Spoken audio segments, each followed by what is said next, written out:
Bismillahi haqqa hamdi wassalatu wassalamu ala sayyidina Muhammadin wa abdihi wa ala alihi wa sahbihi wa man tabi'ahum bi ihsanin ila yaumil amma ba'd. Para hamba-hamba Allah yang dimuliakan oleh Allah Subhanahu wa taala. Kita lanjutkan kajian kitab Ayyuhal Walad yang 2 minggu yang lalu kita baca ya.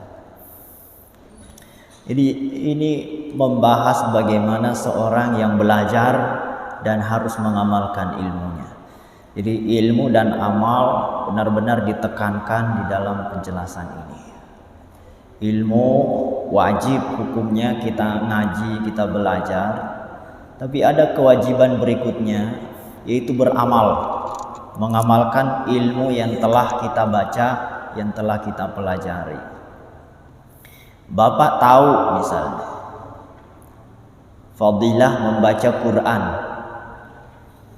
Kira-kira kalau saya tanya Bapak Ibu, lebih afdol baca WhatsApp atau baca Quran?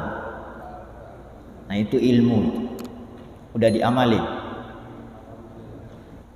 Kita tahu pahala sholat jamaah dibanding sholat sendiri, itu kan ilmu yang sangat dasar sekali. Tapi kalau kita mengabaikan ilmu itu, tetap lebih sering sholat sendiri, kenapa ilmu itu nggak diamalkan? Kita tahu memaafkan itu mulia, tapi masih tetap berat untuk memaafkan orang. Ini belum ilmu yang tinggi-tinggi, ilmu yang dasar-dasar aja kita belum bisa mengamalkan. Maka para ulama itu seringkali menyindir ya, termasuk Imam Ahmad rahimahullah ta'ala. Jadi orang, kata beliau, orang yang belum bisa mengamalkan ilmu yang ada, Allah nggak mungkin ngasih tambahan. Oh yang ada aja belum diamalin. Di Bapak pengen dapat ilmu banyak, tapi yang sedikit belum diamalin, buat apa? Pengen nambah uang, tapi uang yang sedikit belum dibelanjakan. Kan yang sedikit masih ada.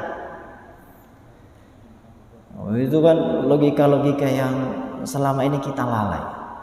Nah, ilmu yang kemarin juga apa perumpamaan? Masih ingat ya perumpamaan yang kita baca kemarin? Orang sakit, obatnya lengkap, Pak. Ada semua obat dari seluruh dunia, tapi nggak diminum, bermanfaat nggak obat itu? Bapak baca kitab banyak, ungkapan ulama banyak, pesan-pesan ulama ini, Habib ini ngomong ini, tapi nggak diamalin. Buat apa? Kayak obat nggak diminum. Atau kita di tengah hutan, senjata kita satu truk gitu, satu gerobak, peluru banyak, ada singa apa, hewan ya, binatang buas datang, tapi nggak dipakai senjata itu. Pedang itu nggak dipakai, nggak bisa menyelamatkan, Pak. Kita tetap dimakan binatang buas karena kita nggak pakai alat-alat itu. Ilmu itu begitu. Maka jangan diremehkan ya mengamalkan. Karena itu kenapa kata Rasulullah SAW kepada Abu Hurairah, wahai Abu Hurairah, ketika membaca hadis yang panjang itu, yang lebih pertama merasakan panasnya jahanam itu bukan Firaun, tapi alim, orang yang berilmu tapi tidak mengamalkan ilmu. Maka berat Pak, tanggung jawabnya ngaji itu ya, nggak main-main. Coba hati-hati dengan bisikan setan. Kalau begitu ya nggak usah ngaji, itu kata iblis.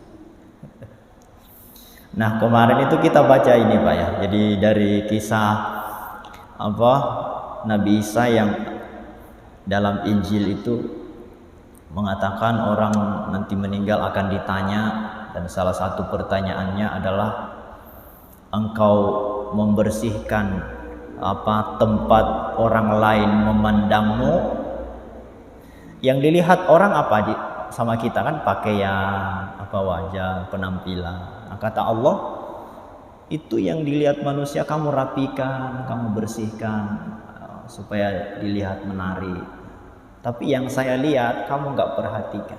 Padahal aku lebih intens melihat Anda. Aku setiap saat melihatmu. Kenapa kamu nggak rapikan yang saya lihat? Tapi yang dilihat orang, kamu nggak mau kurang, sempurna terus, dirapikan, dijaga betul.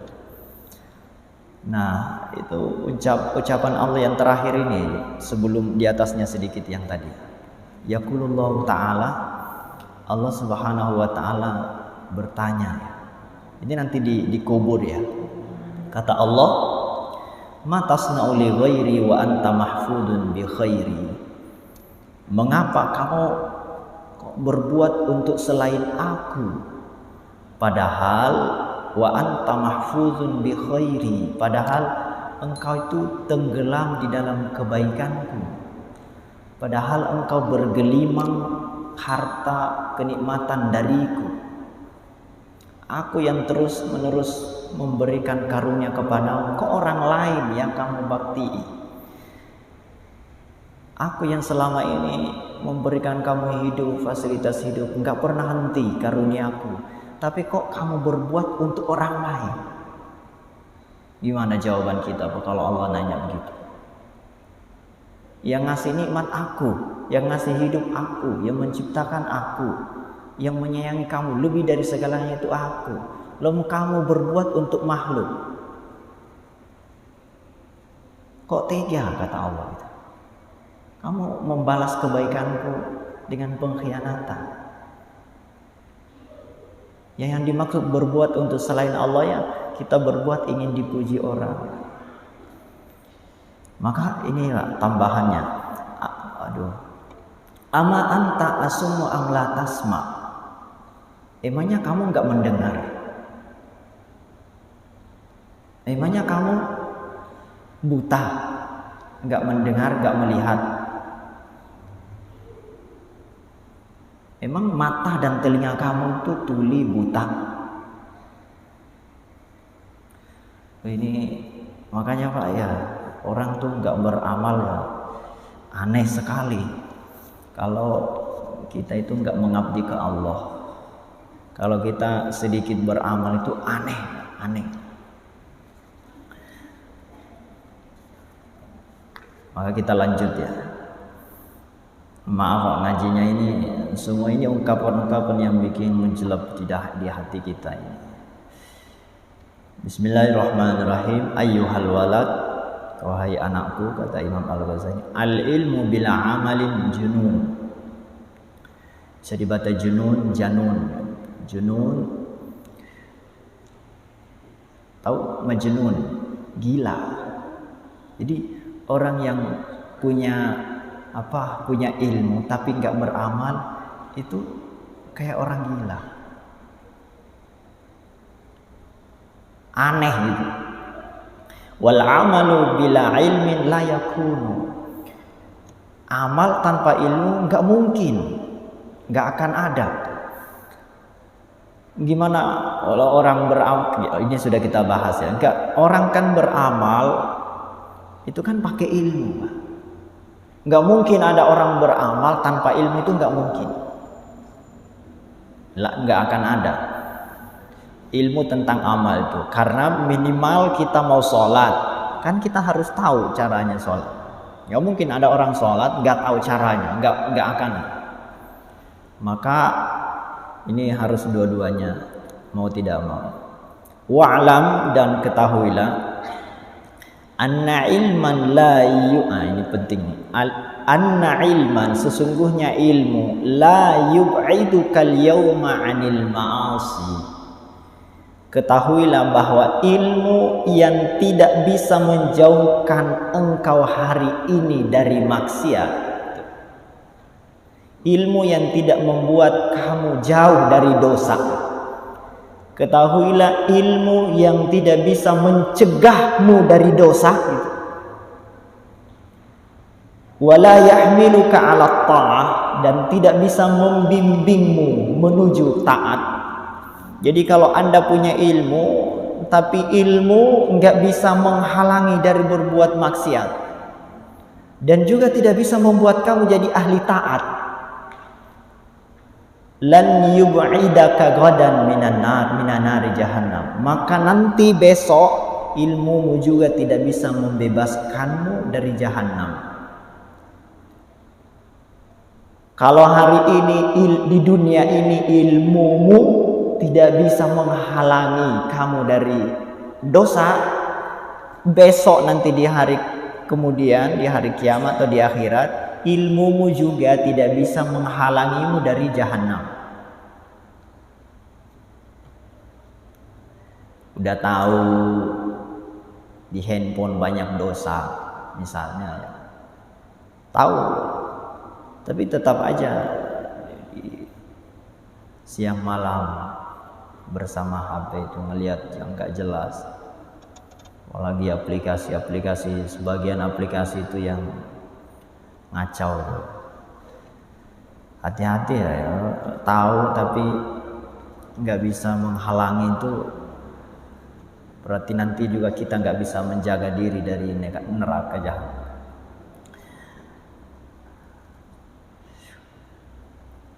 Oh, ini berat sekali kita saat sekarang ini ya.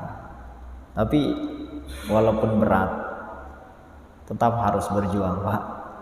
Wa idza lam ta'malil yaum, kalau hari ini engkau tidak beramal, maksudnya di dunia ini, jika hari ini kamu tidak beribadah, tidak beramal, walam tadarakal yaum al-yamil madiyah, dan kamu tidak tadarak, tidak memperbaiki hari-harimu yang lalu, kamu tidak merubah hari-harimu yang banyak lalai, yang masih sering lupa ke Allah itu, bahkan kadang-kadang berbuat dosa, itu belum bisa dirubah.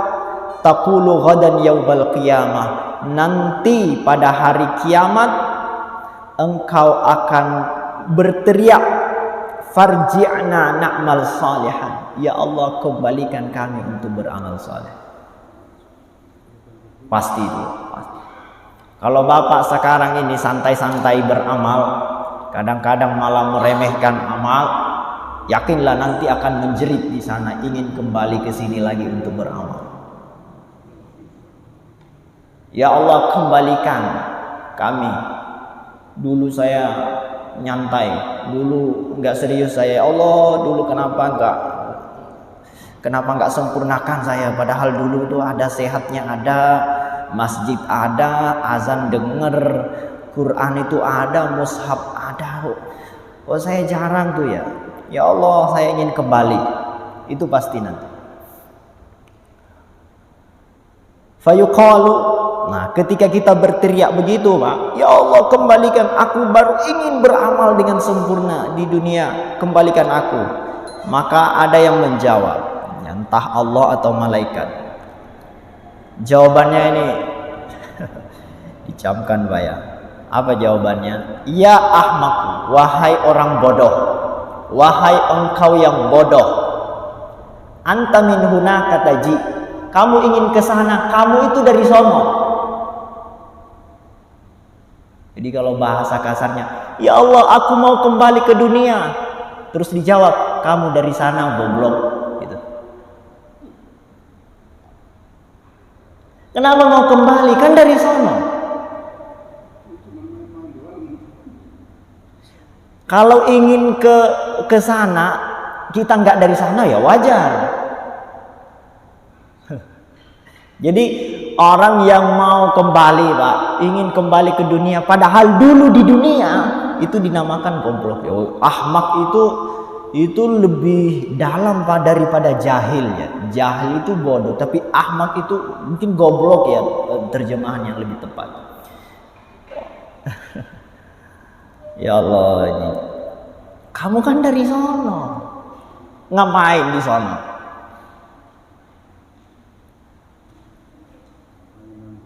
Allah. Ini bang ketemu kitab begini ya. Baik, kita teruskan. Ingat-ingat aja. Nanti kalau manusia nanti di sana pasti menyesal. Ini yang bagi yang di dunia ini nggak memaksimalkan. Jangankan itu, baik. Jangankan yang santai-santai, yang nggak beramal, apalagi yang berdosa, wah itu lebih menjerit lagi. Ini yang berdosa sih enggak, tapi amalnya itu nggak sempurna. Jadi sedang-sedang aja beramalnya. Kan yang penting kan kita tetap sholat yang wajib lah, tetap sholat wajib, nggak dosa, nggak nyuri, nggak nyolong, nggak menzolim. Yang penting kan itu. Nah, waktu di dunia begitu, sampai di sana itu nyesel. Aduh, kenapa ya? Kenapa saya kok sholatnya? Padahal sholat sunnah kok banyak ya. Ingin kembali, lalu dijawab, kamu itu goblok, kan dari sono kok masa mau balik lagi? Kan sudah, dunianya kan sudah.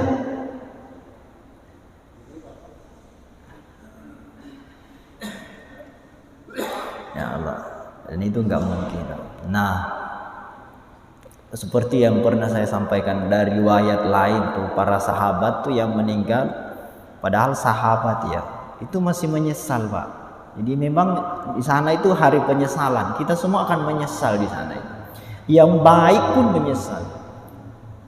Itu riwayat sahabat tuh ada ungkapannya ketika mau meninggal ya, yang terpotong itu. Andaikan masih jauh, andaikan semuanya ditanya sama Rasulullah, ya Rasulullah, itu kok ada sahabat yang meninggal, tapi kok pas mau dicabut nyawanya kok kayak menyesal gitu. Dia mengatakan seandainya yang baru, seandainya semuanya, seandainya masih jauh. Itu maksudnya apa? Lalu Rasulullah menyampaikan, tentu dengan bimbingan wahyu ya. Kata Rasulullah, sahabatmu itu ketika masih hidup, dia pernah kedatangan tamu, orang peminta-minta lah, lagi ada roti ya, dia lapar tapi rotinya tinggal sepotong. Tuh ada lagi peminta-minta datang minta makan nih. Gimana itu Pak? Roti sepotong, kita lapar, ada yang minta, kasih nggak? Bapak lapar loh ya, lapar baru pulang kerja, cuman ada buah makanan rotinya sepotong. Itu pun kalau dimakan Pak, sepotong itu Bapak nggak kenyang, cuman sepotong. Ini ada pemulung minta, kelaparan, dikasih nggak? Saya kok ragu ya. Nah itu Pak, sahabat ini karena orang baik itu dibelah lagi. Jadi udah sepotong dipotong lagi. Ya sepotong-sepotong, dipotong Pak. Karena orang baik ini. Jadi ngelihat orang miskin, orang lapar, udah saya juga lapar, Anda lapar, kita bagi dua aja. Akhirnya makan bareng Pak. Itu pas meninggal tuh masih menyesal. Ya Allah, andai semuanya.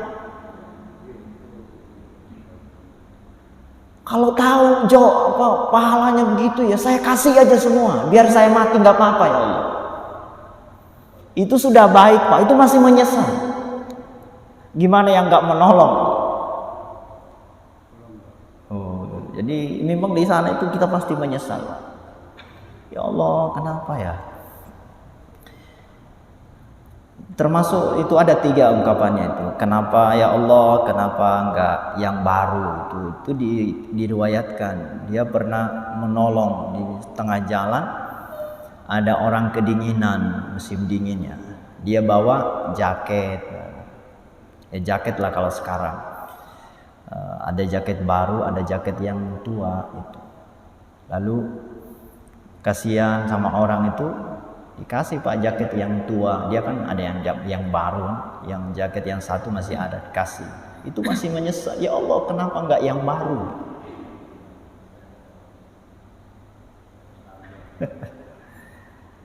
Dari Bapak itu yang sedekahnya yang tua itu pasti menyesal.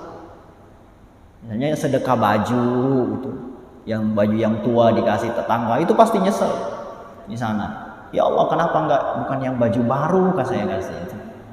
Makanya yang baru aja disedekain. Allahu Akbar. Jadi ya memang di sana itu penyesalan. Tapi sebelum penyesalan itu datang, menyesallah hari ini.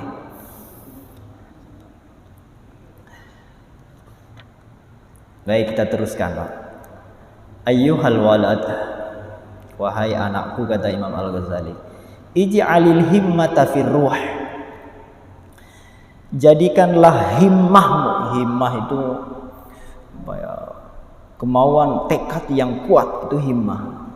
Ya, tekad, perjuangan. Jadikanlah fokus tekadmu itu ke dalam ruhmu. Jadi kita fokus membina ruh, membersihkan, memperbaiki ruh.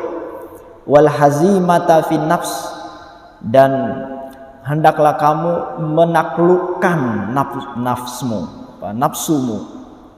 Jadi kita harus fokus membersihkan ruh dan melawan hawa nafsu.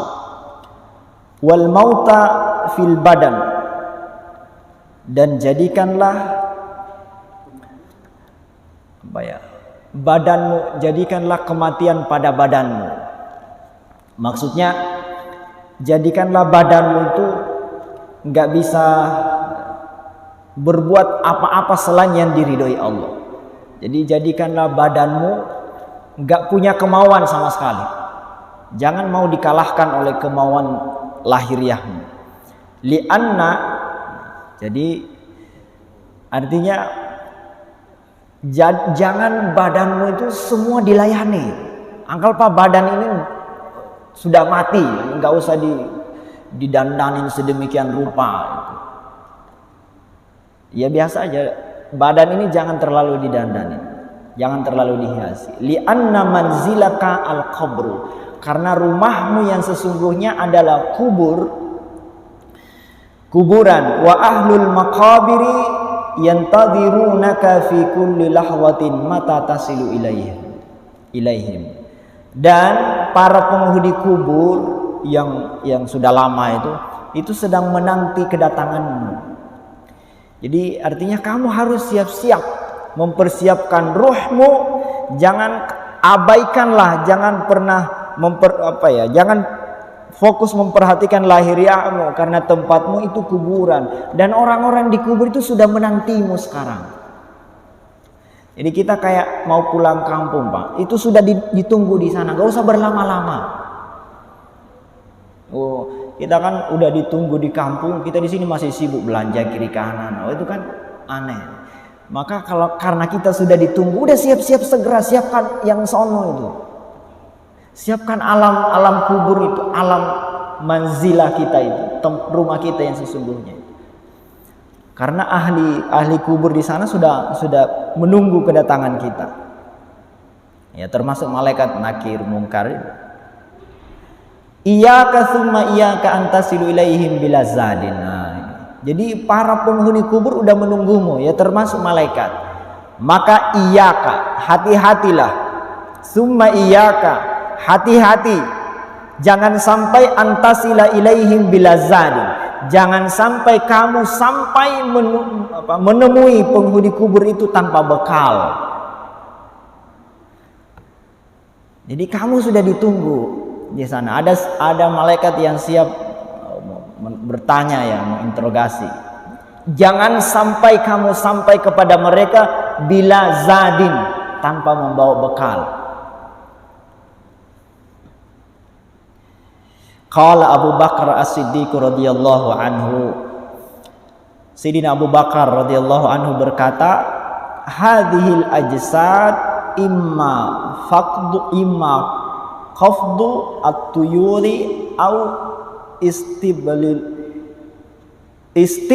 dawabi. Wah, ini ungkapan yang keren ya.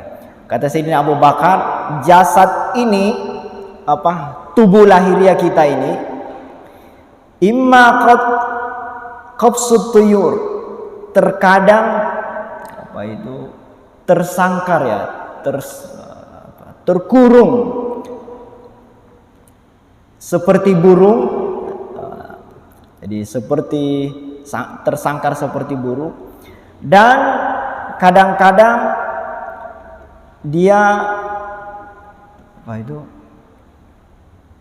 bebas terbang kemana-mana. Jadi badan kita, Pak, itu kalau celaka, badan kita ini, itu kalau sudah masuk di kubur, itu kan nggak ada manfaatnya lagi, nggak ada gunanya. Tapi kalau kita masuk di kubur membawa bekal yang sempurna, yang cukup, maka kita akan merasakan kebahagiaan di sana. Kita seperti burung yang terbang bebas. Mau milih mana? Seperti yang tersangkar, tidak bisa ngapa-ngapain, tersiksa, atau kita bebas terbang kemana-mana. Fatafakkar, maka fikirkanlah fi nafsika, dalam dirimu, min ayyihima anta, termasuk di mana engkau? Apakah termasuk burung yang disangkar, atau kita seperti burung yang bebas? Ya Allah, ini panjang Pak penjelasannya. Saya pengennya disingkat-singkat aja.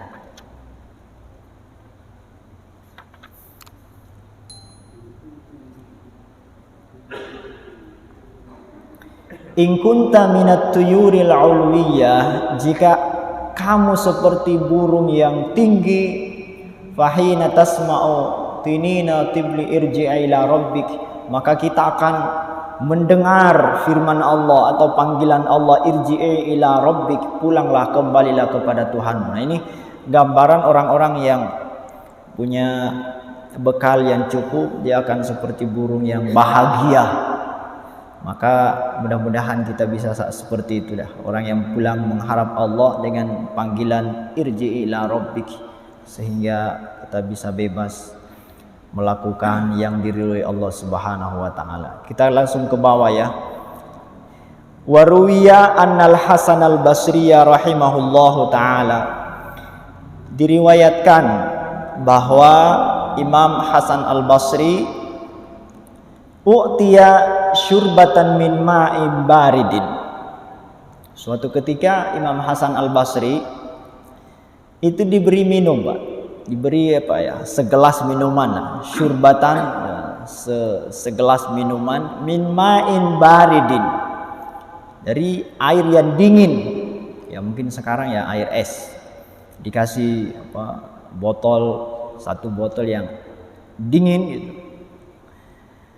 Walamma akhadhal qadha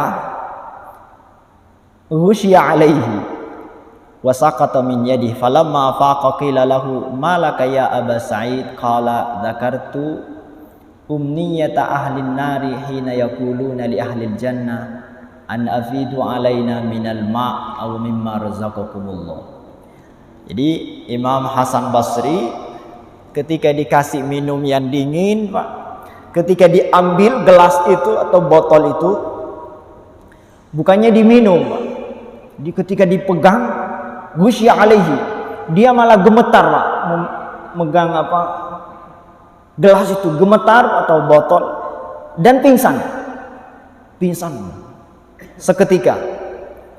Wasaqata min yadihi, dan gelas itu jatuh dari tangannya, pingsan seketika.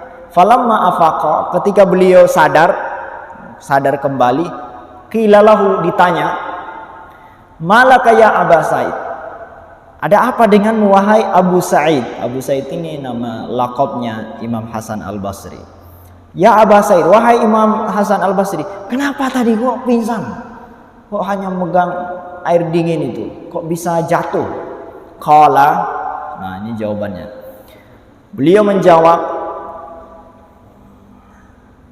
zakartu umniyata ahlin nari hina yaquluna li ahlil jannah.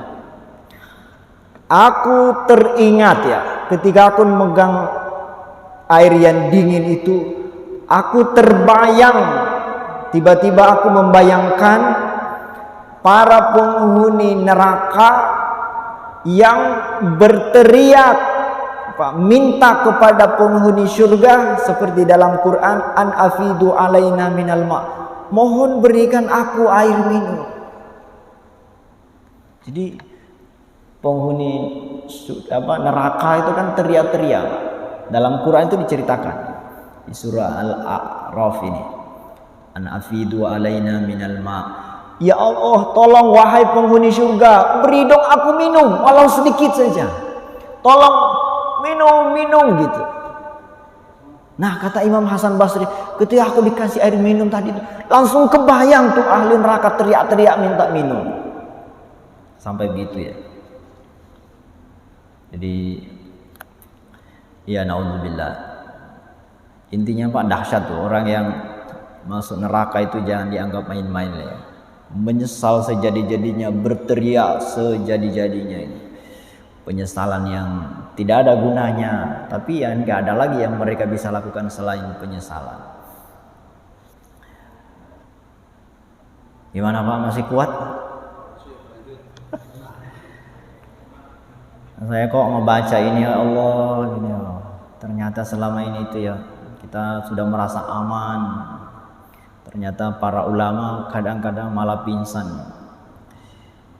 ketika tiba-tiba kebayang neraka gitu. Apalagi yang dibaca semalam tuh, itu diriwayatkan ya. Nanti itu Nabi Yahya padahal ya. Di Nabi Yahya, masih ingat tadi malam ada yang hadir ya?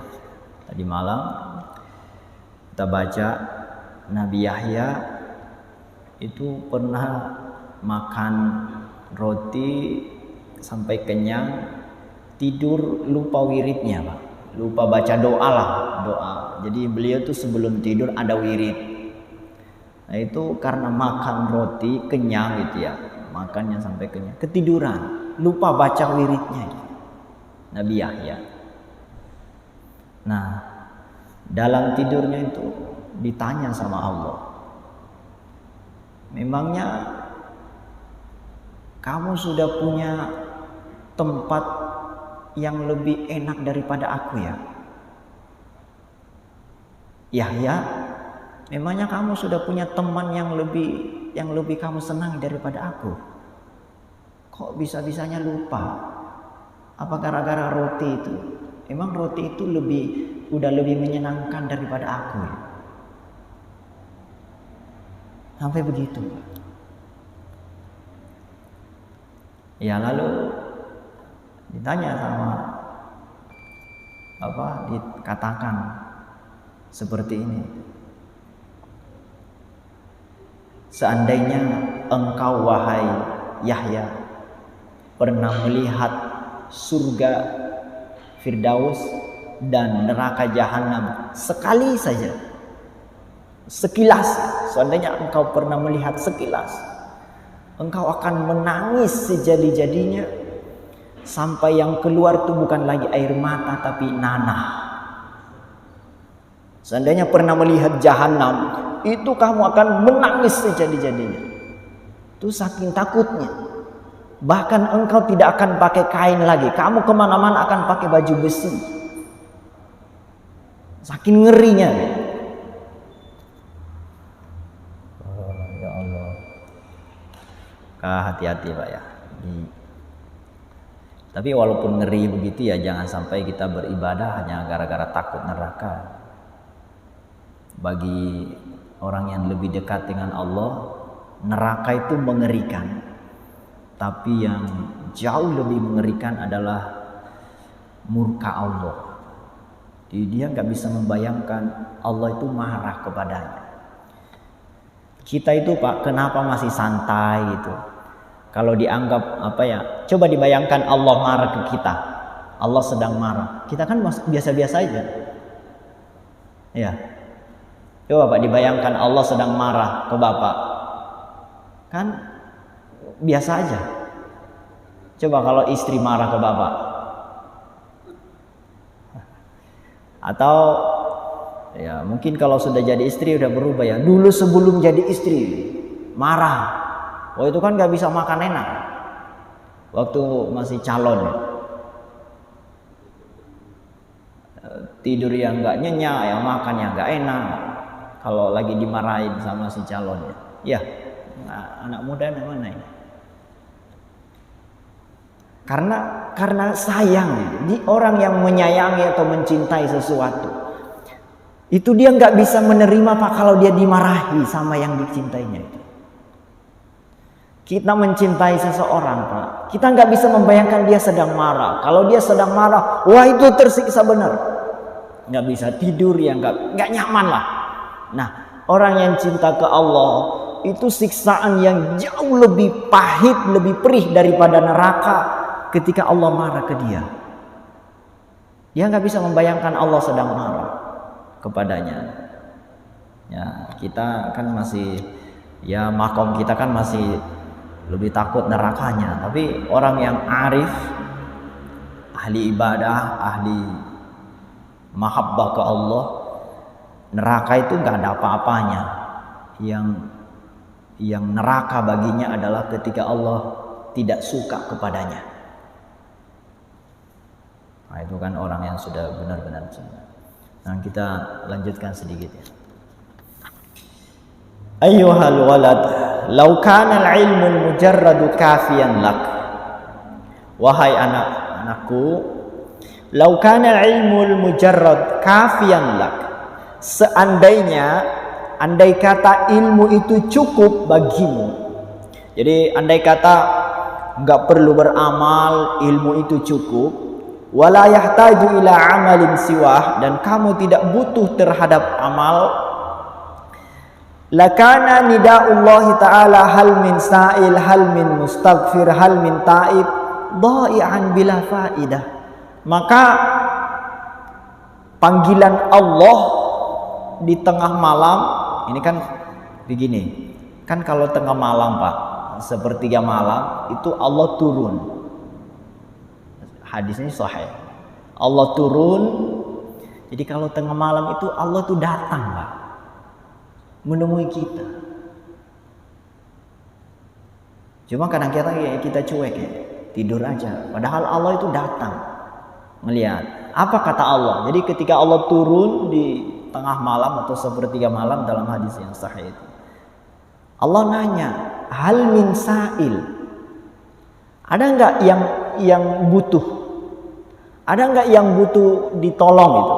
Sa'il, ada nggak yang punya permintaan? Jadi Allah tuh malah datang nawarin Pak. Kalau bantuan sekarang, bantuan pemerintah atau bantuan apa, ya dari sosial itu, kita kan ngajuin proposal, minta, loh ini Allah datang nawarin, ada nggak yang butuh gitu. Itu kalau sepertiga malam. Jadi hal min sa'il, ada nggak yang mau ditolong nih? Hal min mustaghfir, ada nggak yang mohon diampuni? Ada nggak yang mau diampuni, yang mohon ampun? Hal min ta'ib, ada nggak yang mau tobat?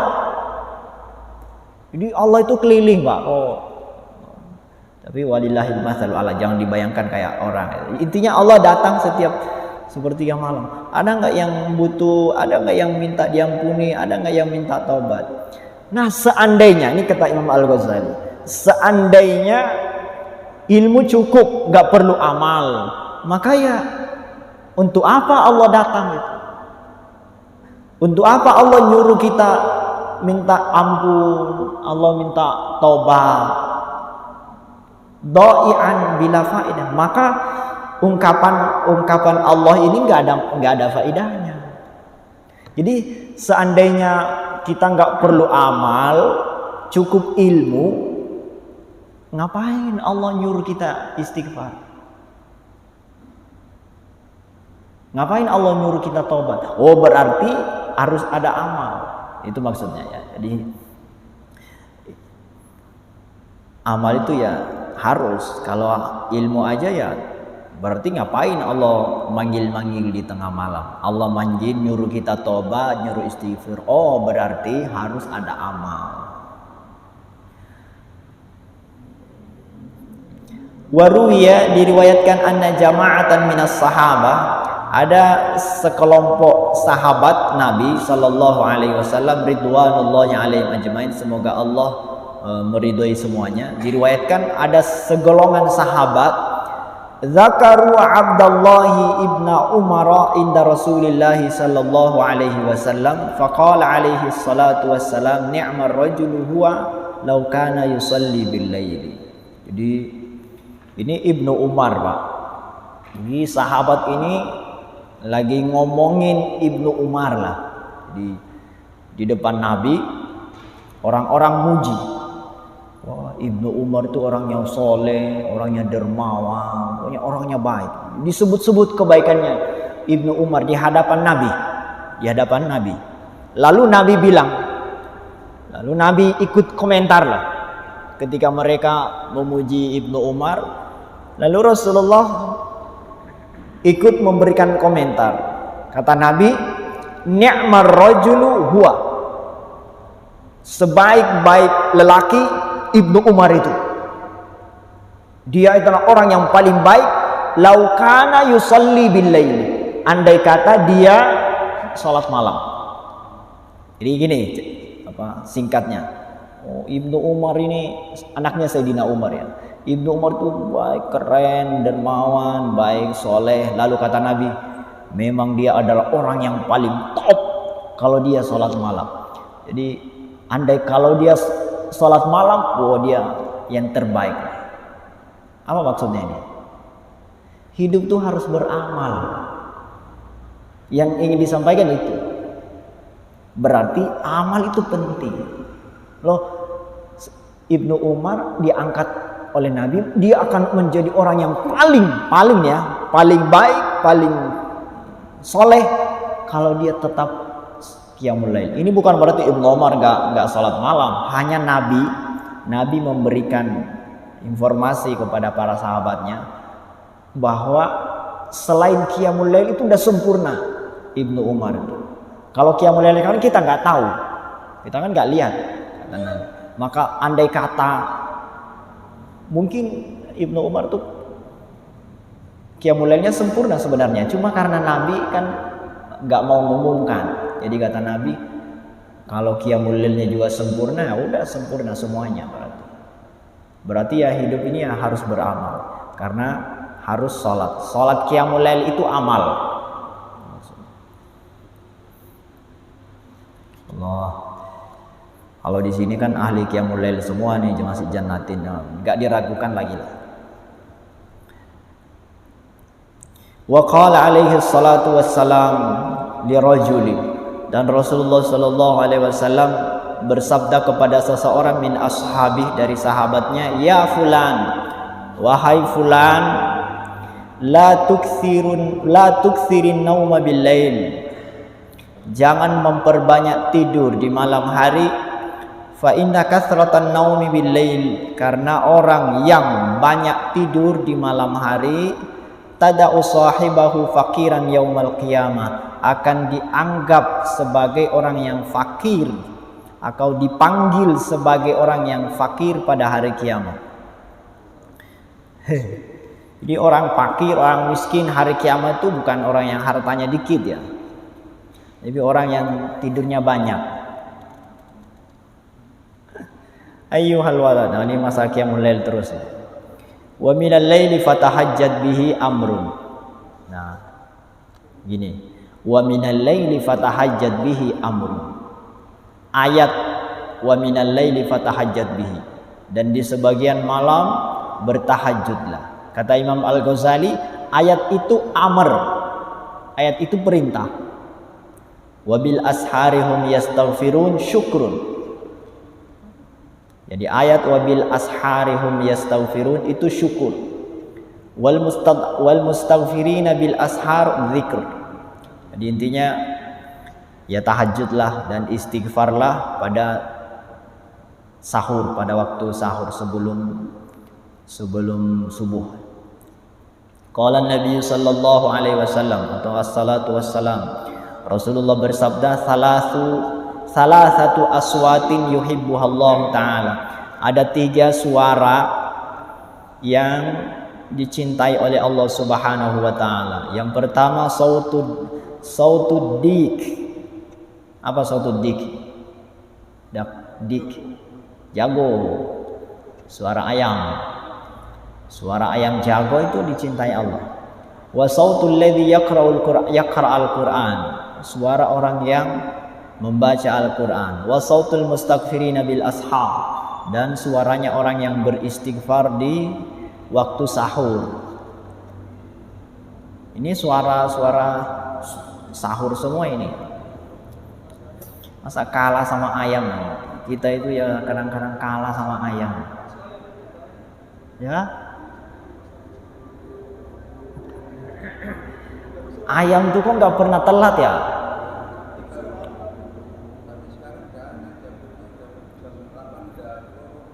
Wah.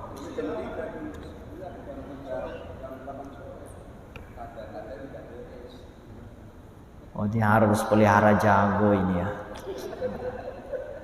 Nah, ternyata ikan koi, ikan nila nggak cukup, harus ada jago. Hanya ikannya nggak bunyi, harus jago. 3 suara itu, suara ayam berkokok, suara orang membaca Quran, dan suara orang yang beristighfar. Qala Sufyan ats-Tsauri rahimahullah. Imam Sufyan ats-Tsauri ini ulama hadis ya. Jadi ada 2 ulama yang terkenal itu Sufyan namanya, Sufyan ats-Tsauri dan Sufyan bin Uyainah. Keduanya ini, kalau Sufyan Uyainah malah gurunya Imam Syafi'i. Beliau berkata, innallaha ta'ala khalaqa rihan tahubbu waqtal ashar tahmilul adhkar wal istighfar ilal malikil jabbar. Sesungguhnya Allah Subhanahu wa taala menciptakan angin udara yang berhembus di waktu sahur, tahmilul adhkar wal istighfar. Dia atau engkau harus mengisinya atau dengan zikir dan istighfar ilal malikil jabbar, kepada Allah Subhanahu wa taala.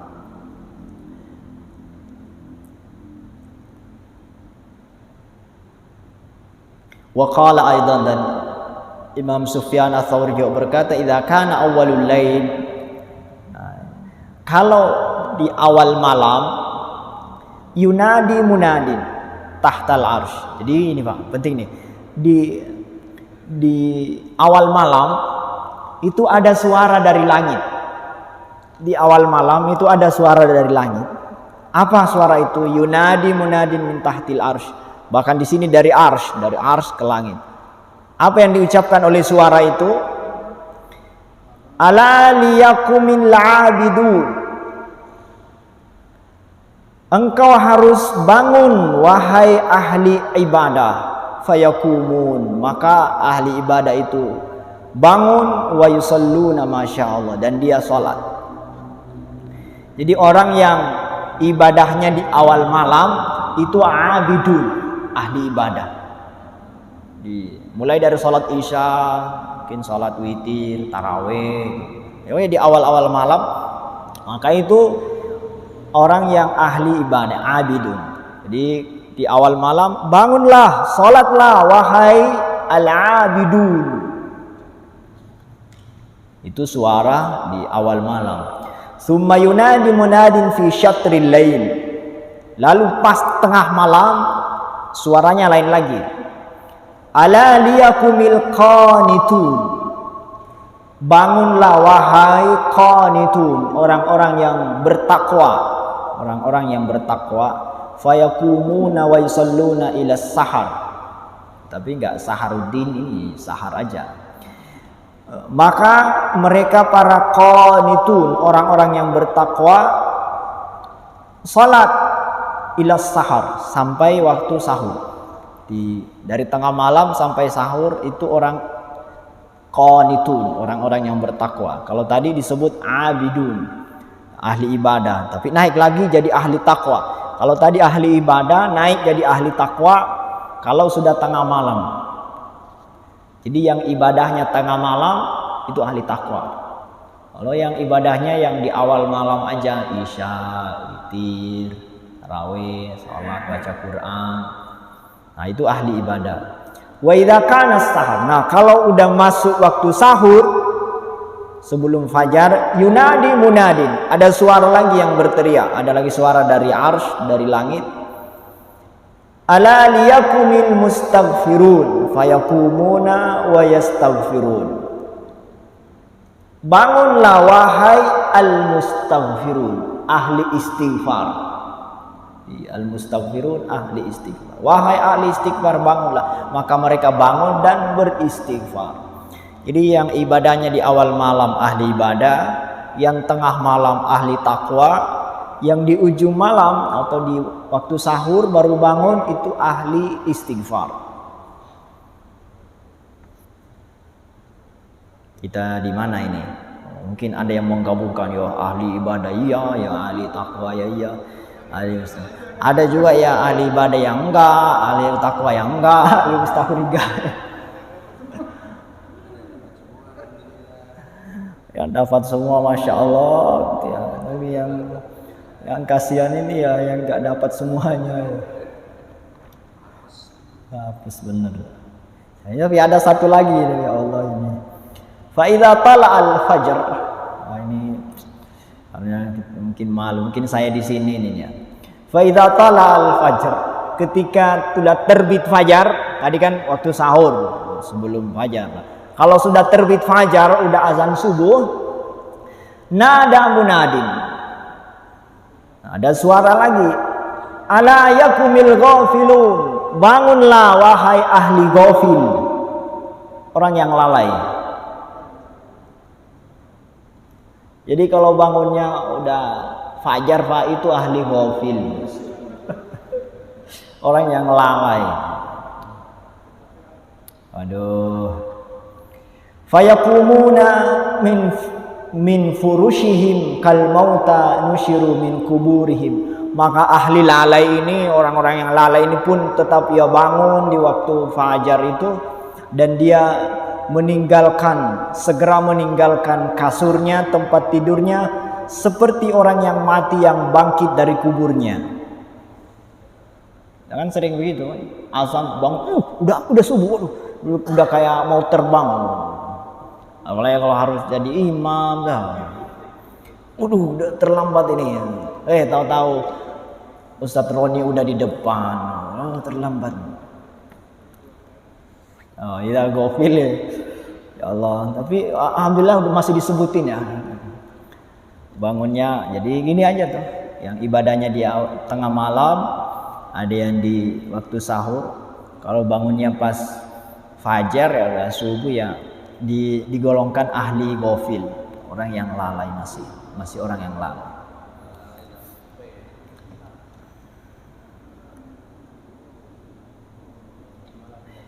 Ayyuhal walad, asik juga ini bacanya ya.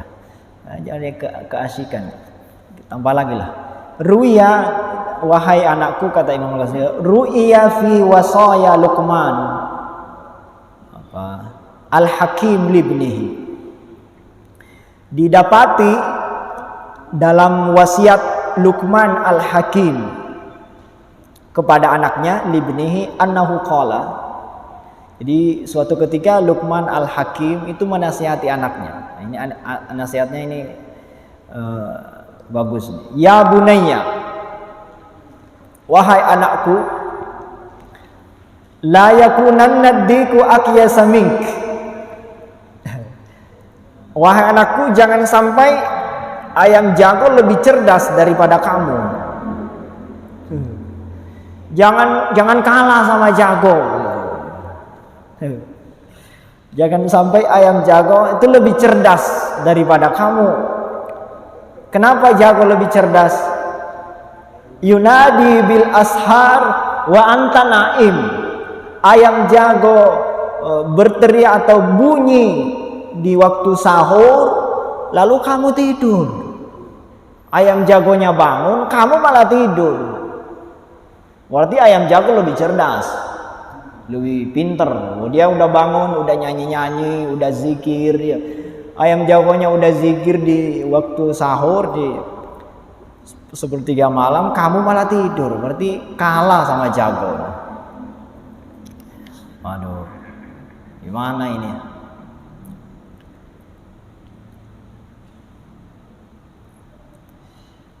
Cukup Pak? Tambah lagi lah ya. Ini ada syair, rangkai aja syairnya. Langsung berikutnya. Ayyuhal walad, wahai anakku, khulasatul ilm. Ini kayak kesimpulan lah. Kata beliau, khulasatul ilm, kesimpulan daripada ilmu, intisari dari ilmu, anta'lama, yaitu engkau tahu. Jadi ilmu yang paling inti ya ini nih. Di khulasatul ilm, ilmunya ilmu atau intinya ilmu adalah anta'lama anna ta'ata wal ibadah mahiyah. Engkau tahu, intinya ilmu adalah engkau tahu bahwa taat dan ibadah yaitulah ilmu itu.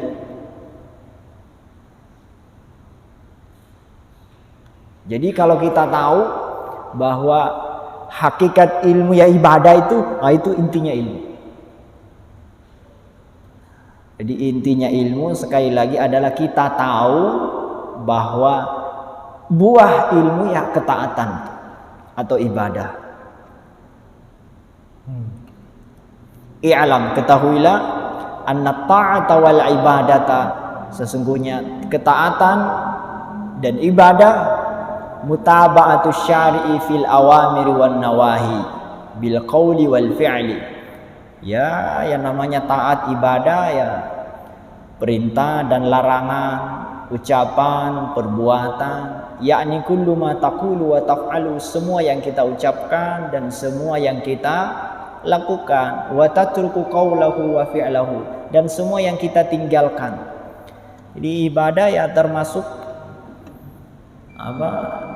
meninggalkan Pak. Makanya ini ya mungkin penutup ya, karena dari tadi kan kita menggebu-gebu terus harus beramal ya, kalau tiduran aja wah itu nanti jadi orang yang miskin di hari kiamat. Cuma ya kita juga harus proporsional. Ini ibadah itu kan dua, melakukan dan meninggalkan. Melakukan yang diperintahkan, meninggalkan yang dilarang. Maka sebagian dalam usul fikih Pak, itu kalau orang meninggalkan dosa, itu kan wajib hukumnya meninggalkan dosa. Jadi kalau orang tidur dalam rangka menghindari dosa, lo tidurnya itu dalam melakukan kewajiban. Kalau tadi kan kalau tidur wah itu orang yang lalai jadinya. Tapi kalau tidurnya itu dalam rangka menghindari dosa, daripada joget-joget, daripada keluyuran kemana, daripada mencuri, lebih baik tidur. Nah itu malah ibadah, itu menunaikan kewajiban. Jadi niatkan kekosongan kita itu dalam rangka menghindari dosa. Misalnya kita di rumah bengong aja nggak ngapa-ngapain, tapi daripada pergi berjudi berzina, lebih baik tidur di rumah nganggur. Tapi itu kalau diniatkan. Jadi kalau niatnya nganggur ya supaya tidak dosa, ya itu lebih baik. Jadi daripada menggosipin orang, membicarakan aib orang, ya mending menyendiri sendiri lah. Jadi tidak semua ini Pak, tidak semua tidur itu kelalaian gitu. Tidak semua kita kekosongan, tidak semua berdiamnya kita itu dosa, enggak semua. Ada kalanya kita diam, enggak ngapa-ngapain, itu dalam rangka menghindari dosa. Makanya unik Pak, dalam usul fikih itu kadang-kadang lucu ya. Yang mubah itu enggak ada. Hukum mubah itu sebetulnya enggak ada. Karena semua orang yang melakukan mubah itu berarti meninggalkan yang haram. Makan misalnya, apa hukumnya makan? Asalnya mubah makan tuh. Tapi orang yang makan atau tidur lah, apa hukumnya tidur? Mubah bisa, boleh. Tapi orang tidur kalau diartikan tidur berarti menghindari zina, tidur menghindari zalim, tidur menghindari mencuri. Ini kan berarti tidur itu hukumnya apa? Wajib. Jadi Anjlimat memang mengkaji seperti itu. Jadi jangan sampai kelalaian kita tidurnya, ngamburnya itu dikosongkan, jangan sampai. Diniatkan dalam rangka menghindari yang haram. Sehingga tidur bernilai ibadah. Oke Pak, kita cukupkan ya. Mudah-mudahan minggu depan ini kayaknya sudah cukup lah ayuhal walad ini.